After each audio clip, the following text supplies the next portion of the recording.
Hello, my loves. It is evening, and it has been so many months.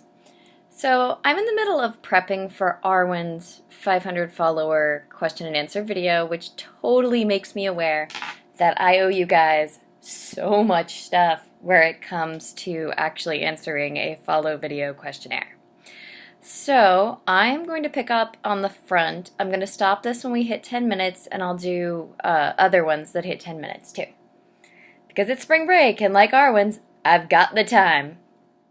Okay, so this is going backwards, so this is the oldest ones first, so I can just start going through my ask box. This is from Laura. Which is your favorite idea? Oh wait, no, we did both of those about the threads. What's something you have in common with Steve? I have problems with my dad. I really, really love the military. I have siblings that I'm not close enough to, but I really want to be close to, but I find it hard and complicated. What else? I'm totally non-violent, so, that's a problem. I got Batgirl for that. That's Laura. That might be it.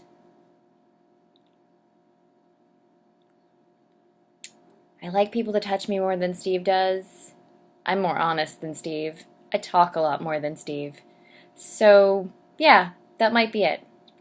Okay, more in this same block from Laura, because Laura just gave me blocks of questions to give me payback for everything that I did to her. So the next one is, which of his giant brick of metals is your favorite?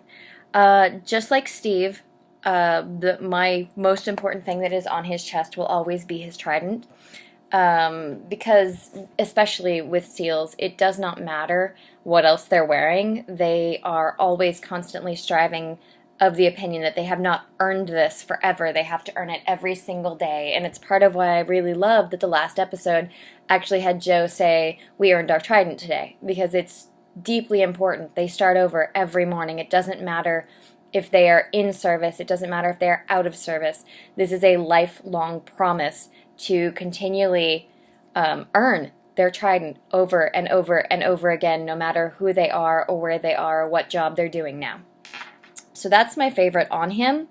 My second favorite, let's see, I have the website, so probably his Bronze Star. I'm very iffy on his Purple Heart because he's Steve, so he's obviously saved a lot of people. The rest of these are nice, but probably Bronze Star. And aside from Bronze Star, it's still just definitely his trident, which is totally cheating because you know that answer, but it's absolutely true because it's more important than anything else on his chest at all, ever. It's not even going to matter if his brick becomes twice as big. Nothing will matter as much as his trident ever. Okay, next brick down. This is once again Laura's questions, which starts with, some of these are tossing your own right back, because she's sweet to me like that. What was the moment during your first forced watch that you thought, oh dear God, I kind of want to write this batshit crazy bastard? As I've told people a long time before, I loved the team before I loved Steve. I fell deeply in love with the idea of all of these broken people coming together and making a whole beautiful thing, whether you consider that thing to be the team or the family or a balanced unit. They worked so well together and needed each other, and each of them brought different things to it, and each of them were broken in different ways. And together they all kind of healed and found this completely different future. So I was in love with them from the start. Everybody who watched me on Twitter was deeply sure that I was going to fall in love with and play Kono. Because Kono is this younger, greener, still violent kind of version of Marion. And so, like Kono, I can play super easy. I don't have to think about Kono at all to do her pieces in fic or in our threads at all. Like, it just comes naturally. I don't even have to think. But I guess because of that, I didn't want to do Kono, because when I pick up characters, I don't want them to be direct parallels to someone else I'm already playing, because I don't feel like there's any challenge in that. Steve scared me half out of my mind when I started playing playing with the idea of playing Steve. Um, of course, I mean, there was always the attraction to playing with someone who would parallel Laura. Not as much as there is now, 3 years later, where I would pretty much pick up anyone who parallels her. Um, but, you know, the concept was always there in my head already because of Marion and Caspian and Emma and Snow and the two we don't talk about because they're a secret, but they're totally a pair too. Um, so, you know, that was always on sort of the back burner. But Steve, man, Steve, how do I even, I don't know when I fell in love with him. Um, God, I think I was always falling in love with him the way I was falling in love with everybody else.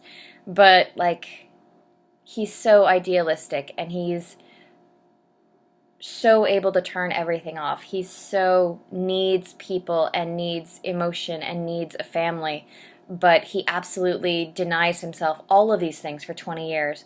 And I guess, like, he broke my heart more than anyone else in the show because he's the person who needs to heal the most and he's the person who heals the least all the time.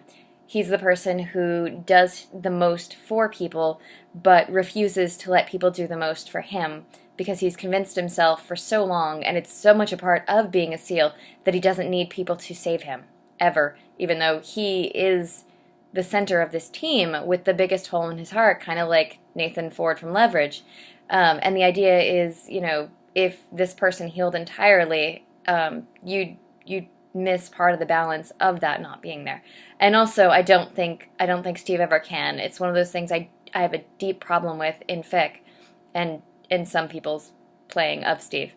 I think there are things that he can never heal from. I think there are things that he can never come back from, both that were done to him in his childhood and things that he did in his, like, has done in his service, and probably still does in his service when he's pulled up for missions and, yeah, and deployments and everything else. And I think that's a part of him now. It's kind of like an extra limb. It's kind of like a choice he doesn't ever make or unmake. Moments that mattered. A lot of the fighting. Danny in the doorway and the face that he makes. I'm talking about 18, but the face he makes in the hospital when you suddenly see his heart just sort of like shut off in his face out of his surprise. The way he is with Jenna Kay when he gets into her room and when he's bonding with her because they have the same kind of loss. Any time that he is training Kono, from the beginning when he's sort of hands off to the middle where he's actually seriously proud of her because she's starting to become one of them and understand them.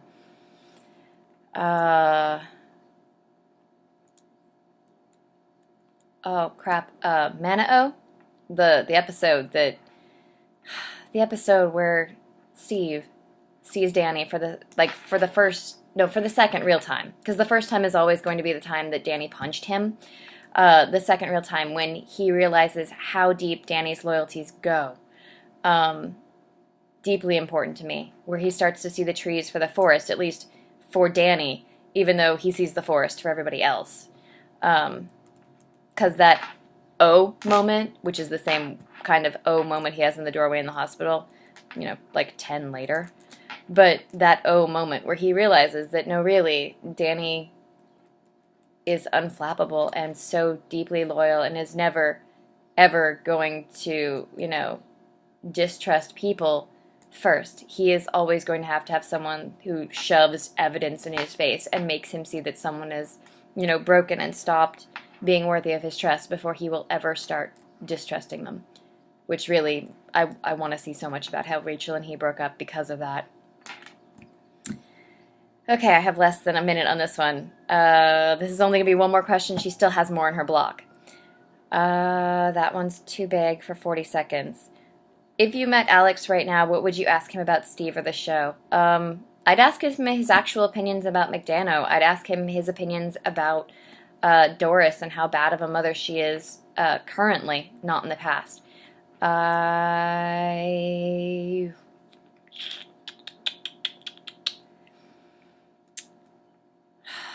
These are only questions about the show. Crap. I would ask him how he feels about playing a SEAL who is whole and broken all at the same time, and what his favorite characteristics of Steve are, and what character arcs he would love to show us, because honestly I trust Alex more than I trust Lenkov.